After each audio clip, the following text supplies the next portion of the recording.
Hey Falcon fans, I'm Thomas Mott. Welcome to Atlanta Falcons Today. It is time for a mailbag video. As I mentioned in a video a couple of days ago, hashtag Falcons down below got you a chance to ask a good question to be pulled for today's show. So let's just jump right into the first one. Jarvis Knight says, how do you feel about the drop passes / Ridley not really acting like a number one wide receiver? I mean, I don't feel good. I mean, I think this is something that very few people are actually talking about in Atlanta in terms of the media. Fans are talking about it, but no one's talking about the fact that Ridley's not been himself this season. I mean, the fact we went into this year basically guaranteeing, oh, well, no Julio Jones, no problem. Calvin Ridley, he proved to be a number one wide receiver last year when Julio Jones was out. He's going to be just fine. That's not been the case at all, and he missed last week's game in London against the Jets due to a undisclosed personal issue. We haven't gotten an update on that yet. I'm assuming he's going to play next week. Again, there's a bye week this week, so next week against the Dolphins, but that hasn't officially been guaranteed. But Ridley was a guy who was all but guaranteed to be a 1,000-yard receiver. I mean, this was a 80 to 90 catch guy, 1,000 yards, 7 to 11 touchdowns. Like, that was the projected stats by everybody going into the season.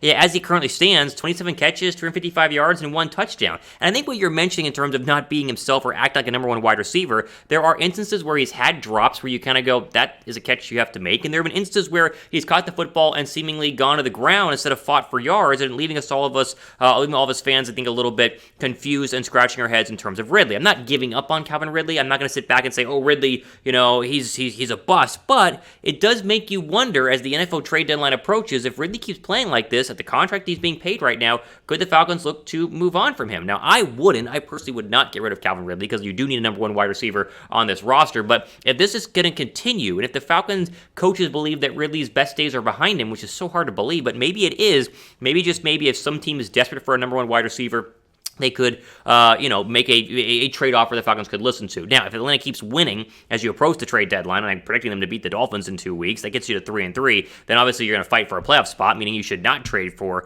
or trade away Calvin Ridley. But if things get a little weird over the next couple of weeks as we approach the deadline, maybe you could take some phone calls on him. But he's just not been himself, and I hope he turns it around, because number one wide receiver Calvin Ridley would make this offense all the more better, and the offense has looked pretty good so far this year, regardless of him being himself or not. Okay, pin comment down below. Answer this question as the ad break goes. Just scroll down. Will Ridley have 1,000 yards receiving this year? I mean, not right now. The odds aren't great. He's barely even had a 100-yard receiving game. I don't think he has had one so far this year, but can he get to 1,000 yards? Think he'll turn things around? Think he will? Type Y down below for yes. Think he will not? Type N down below for no.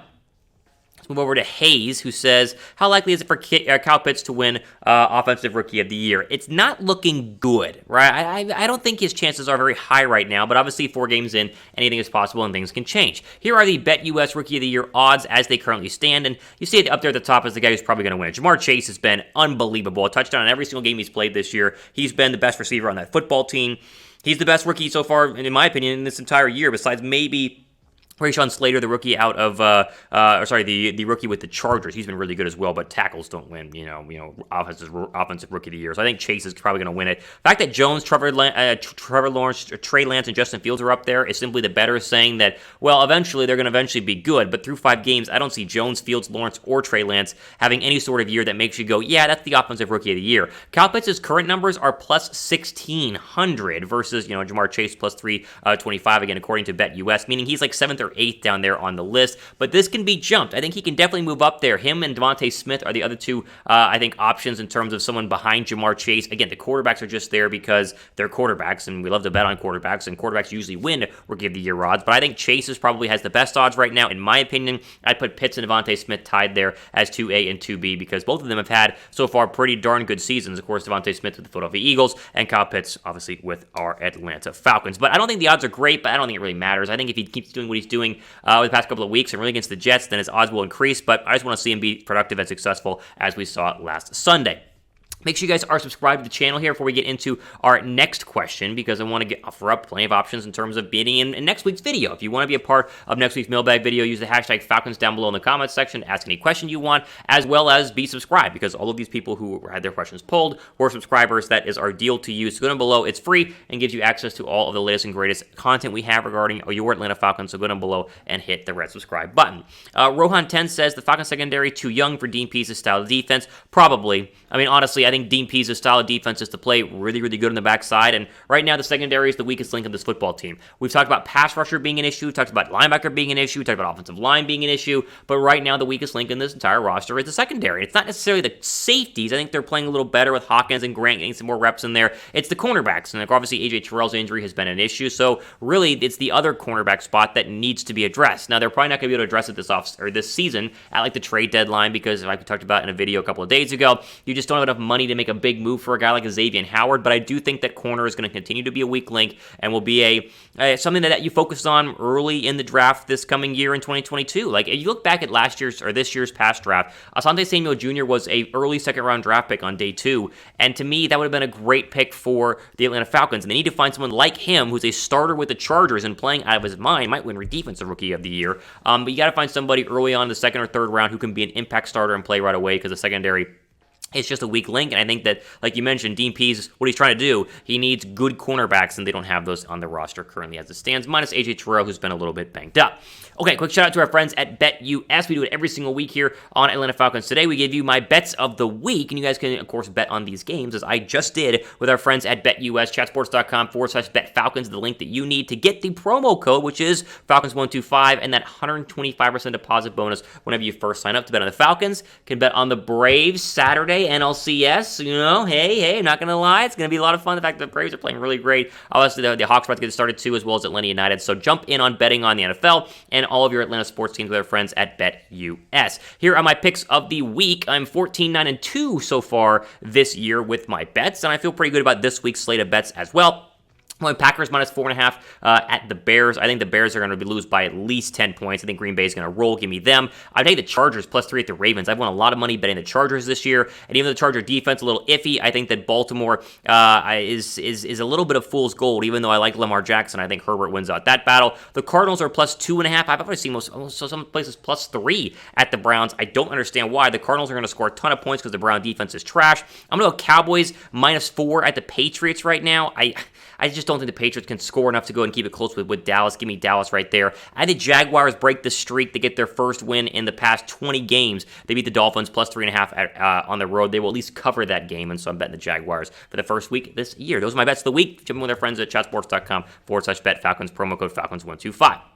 Mike Falcon fan says, what is the best part of this team?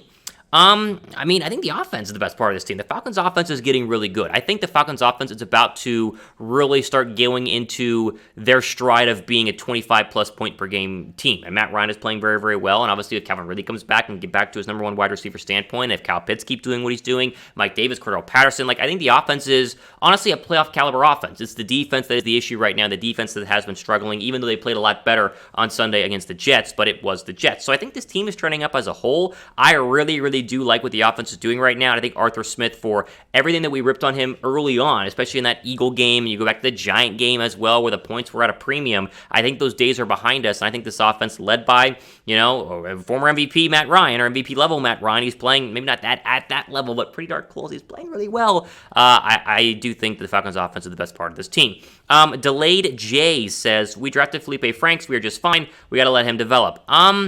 I think that's what they're trying to do, and it's good that Franks can sit behind a guy like Matt Ryan, but I'm not sold on Franks as the future at quarterback in Atlanta. I do think that Atlanta needs to look at taking a quarterback at some point in next year's draft. Hopefully you don't take one early. That way you can get actual positions of need, like a pass rusher or a cornerback, but I do think that quarterback needs to still be addressed, because I don't know if I would feel comfortable in 2 years to just hand it off to Feleipe Franks. I like to think that we could get to that point, but there's no guarantee, and I think having some competition at the backup spot alongside Franks would be very good for the Atlanta Falcons.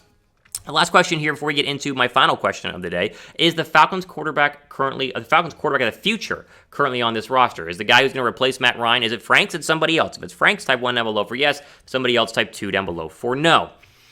Tango Time Jim says, what games do we watch this weekend with the Falcons on a bye? That's a good point. Hopefully you have the Red Zone channel. That's where I will be on Sunday, because there is no Falcon game to go ahead and keep an eye on. But here are my games to watch if you want to go ahead and just pick something in terms of who to keep an eye on. Obviously, Vikings at Panthers is the one really division game to keep an eye on, because obviously the Saints are off this week, and Tampa and Philadelphia play Thursday. I'm going to go ahead and hope to take the Vikings in this one. The Vikings are trending up. I think Carolina's getting exposed a little bit. They were exposed by Philadelphia last week. Cardinals at Browns, I mentioned I'm betting that game. I think that's just a ton of intrigue in terms of how good the Cardinals actually are. Are they going to be handed their first loss or not? Who knows? Obviously, Raiders and Broncos for reasons that don't need to be mentioned. Let's just move on from that. Seattle as the Steelers is a really good 2-3 battle between both 2-3 teams. No Russell Wilson, but I do think that you could see a Geno Smith-led Seahawks team, kind of how Teddy Bridgewater did with the Saints a couple of years ago, where he can kind of steady the ship and get enough wins to where they bring back Russell Wilson after the thumb, or the hand injury, whatever it is, index pointer, whatever it is, and be back and find it good to go.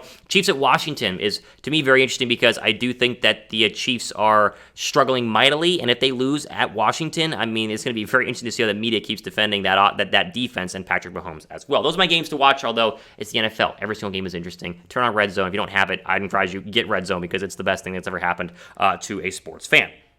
All right, ultimate for today on our Atlanta Falcons mailbag video. Hope you guys enjoy the rest of your, Falconless weekend. Hopefully you find some time to go out, spend time with the family. Enjoy the fact that, of course, every game from here on out, every week from here on out, you will be seeing the Falcons on a Sunday, or, of course, that Thursday game against the Patriots. Either way, hashtag Falcons down below in the comment section to be a part of next week's mailbag video. And as always, be sure to subscribe to Atlanta Falcons Today for plenty more content next couple of days and weeks. Again, I'm Thomas Mott, signing off. Have a great weekend. See you guys on Monday.